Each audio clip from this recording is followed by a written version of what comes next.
नमस्कार दोस्तों, मैं भगत सिंह स्वागत करता हूं आप सभी का आपके अपने यूट्यूब चैनल सिविली वक्ता में। तो दोस्तों आज बात करेंगे रोज़गार की। तो आपकी वैकेंसी आई है एनसीईआरटी के अंदर, national capital region transport corporation के अंदर, जिसकी एप्लीकेशन की स्टार्टिंग की डेट है 20 जून 2022 और लास्ट डेट रहेगी 9 जुलाई 2022 तक आप इस पर अप्लाई कर सकते हो। और जो आपकी एलिजिबिलिटी क्राइटेरिया डिसाइड करने की डेट रहेगी वो रहेगी 20 जून 2022।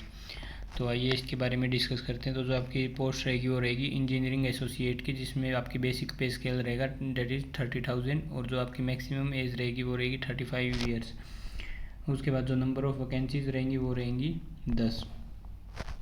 उसके बाद जो आपकी ये जॉब रहेगी वो परमानेंट जॉब रहेगी। जो आपका क्वालिफ़िकेशन रहेगी, एक्सपीरियंस की जो क्वालिफ़िकेशन रहेगी वो आपकी रहेगी 1 साल का एक्सपीरियंस चाहिएगा। अगर आपने सेम पे स्केल पे अगर गवर्नमेंट ऑर्गेनाइजेशन में काम कर रखा है तो आपको 1 साल के एक्सपीरियंस की ज़रूरत रहेगी। अगर आपने इससे कम के पे ग्रेड पे काम कर रखा है तो आपको 3 साल का एक्सपीरियंस चाहिएगा। और अगर आप प्राइवेट ऑर्गेनाइजेशन से हैं तो भी आपको 3 साल का एक्सपीरियंस चाहिएगा। और उसके बाद जो आपकी रिस्पॉन्सिबिलिटी रहेंगी, मतलब उस पर जो आपका एक्सपीरियंस है वो किस फील्ड में होना चाहिए, वो होना चाहिए आपका सिविल स्ट्रक्चर डिज़ाइन में, सिविल कंस्ट्रक्शन में, प्रोक्योरमेंट और कॉन्ट्रैक्ट मैनेजमेंट में, क्वालिटी ऑडिटिंग सिविल वर्क में होना चाहिए, ट्रैक डिज़ाइन में, अलाइनमेंट में होना चाहिए। उसके बाद जो आपकी क्वालिफ़िकेशन रहेगी इस पोस्ट के लिए वो रहेगी BE BTech in civil engineering.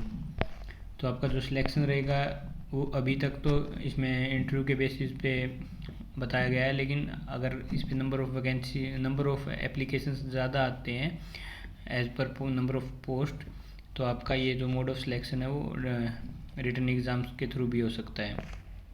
इसकी आपकी कोई भी फ़ीस नहीं रहेगी अप्लाई करने की, और ऑनलाइन इसमें आपको अप्लाई करना है। तो जो आपका जो एक्सपीरियंस है, अगर आपने गवर्नमेंट ऑर्गेनाइजेशन में आपका एक्सपीरियंस रहा है तो अगर आपकी CDA स्केल में पेमेंट थी तो आपकी बेसिक पे अगर 44,900 थी तो आपको 1 साल का एक्सपीरियंस चाहिए। और अगर उससे कम थी तो 3 ईयर्स का। अगर IDA स्केल में आपकी पेमेंट थी तो आपका बेसिक पे होना चाहिए 30,000 से 1,20,000, तो आपका 1 साल का एक्सपीरियंस चाहिएगा। अगर उससे कम था तो आपको 3 साल का एक्सपीरियंस चाहिएगा। और अगर आप प्राइवेट ऑर्गेनाइजेशन से हैं तो, और अगर अपने अदर देन मेट्रो के फील्ड का अगर आपका एक्सपीरियंस है तो आपका CTC 7.5 लाख होना चाहिए। और अगर मेट्रो के फील्ड का आपका एक्सपीरियंस है तो आपका CTC 4 लाख होना चाहिए। उसके बाद जो अगर आपका सिलेक्शन होता है इसमें आपका बॉन्ड रहेगा।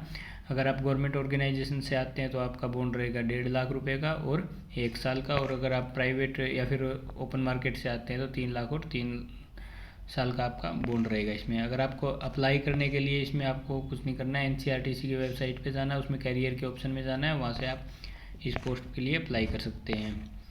तो दोस्तों आज की वीडियो में इतना ही, धन्यवाद।